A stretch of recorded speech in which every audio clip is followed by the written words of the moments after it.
ষষ্ঠ শ্রেণীর প্রিয় শিক্ষার্থীরা, আশা করি তোমরা সকলেই ভালো আছো। শিক্ষার্থীরা, আজকের এই ক্লাসটিতে আমরা আলোচনা করব তোমাদের ইংরেজি প্রথম পত্রের লেসন 3 থেকে।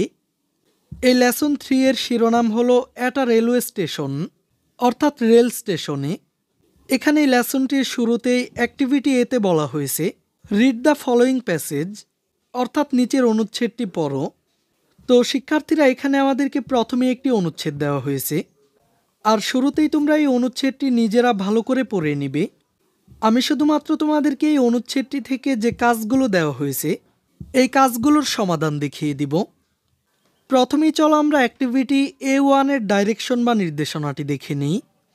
Talk about what the speaker saw and did at the railway station, অর্থাৎ রেল স্টেশনে বক্তা কী দেখলেন এবং কী করলেন তা সম্পর্কে বলো।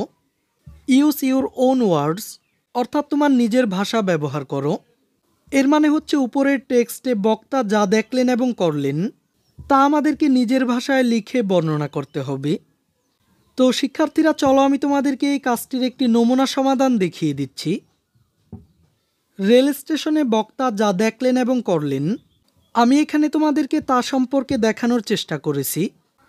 The speaker saw many thing at the railway station, such as he saw a long line people at the ticket counter, অর্থাৎ বক্তা রেলওয়ে স্টেশনে অনেক কিছু দেখলেন, যেমন টিকিট কাউন্টারে মানুষের লম্বা line. A women in the queue holding a child, অর্থাৎ সারিতে ভদ্রমহিলাকে একটি বাচ্চা ধরে থাকতে। Some people talking and taking tea at the tea stall, চায়ের দোকানে একদল মানুষকে কথা বলতে এবং চা পান করতে দেখলেন। আ পোর্টার আইং luggages and a young lady reading news paper, একজন মুটেকে মাল বহন করতে এবং একজন ভদ্রমহিলাকে সংবাদপত্র পড়তে দেখলেন। When the train whistle the speaker said good bye to his friend, যখন ট্রেনটি বাঁশি বাজালো তখন বক্তা তার বন্ধুকে বিদায় জানালেন।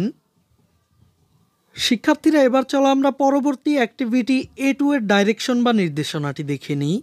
Match a word from column A with a word in column B that has an opposite meaning, অর্থাৎ এ কলামের একটি শব্দের সাথে বি কলামের বিপরীতার্থক শব্দের মিল করো। One is done for you, তোমাদের জন্য একটি করে দেখানো হলো। শিক্ষার্থীরা, এখানে আমরা কলাম এ এবং কলাম বিতে বেশ কিছু শব্দ দেখতে পাচ্ছি। এখানে কলাম এর প্রতিটি শব্দের বিপরীত শব্দ কলাম বিতে দেওয়া হয়েছে। আমাদেরকে বিপরীত শব্দগুলো মিল করতে হবে। যেমন এখানে আমাদেরকে একটি করে দেওয়া হয়েছে। এখানে লং শব্দটির অর্থ হলো লম্বা, আর এই শব্দটির বিপরীত শব্দ হলো শর্ট। শর্ট শব্দটির অর্থ হলো খাটো। আর এখানে প্রথমেই রয়েছে সি অফ। সি অফ মানে হচ্ছে বিদায় জানানো। এই শব্দটির বিপরীত শব্দ রিসিভ। রিসিভ মানে হচ্ছে গ্রহণ করা বা স্বাগত জানানো। এরপর কোয়াইট শব্দটির অর্থ হচ্ছে নীরব। এই কোয়াইট শব্দটির বিপরীতার্থক শব্দ হচ্ছে বিজি। বিজি মানে হচ্ছে ব্যস্ত।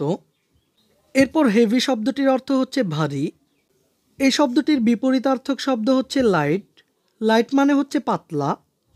আর সবশেষ শব্দটি হচ্ছে পিক আপ। পিক আপ মানে হচ্ছে তুলে নেওয়া। এই শব্দটির বিপরীতার্থক শব্দ হচ্ছে ড্রপ। ড্রপ মানে হচ্ছে ফেলে দেওয়া বা ছেড়ে দেওয়া। এই ক্লাসে এই পর্যন্তই। পরবর্তী ক্লাসে আমরা অ্যাক্টিভিটি A3 এর কাজটির সমাধান দেখব। শিক্ষার্থীরা, এই ক্লাসটি তোমাদের কাছে কেমন লেগেছে তা আমাকে কমেন্ট করে জানিয়ে দাও। আর পরবর্তী সকল ক্লাসগুলো নিয়মিত পাওয়ার জন্য চ্যানেলটিকে এখনই সাবস্ক্রাইব করে রাখো।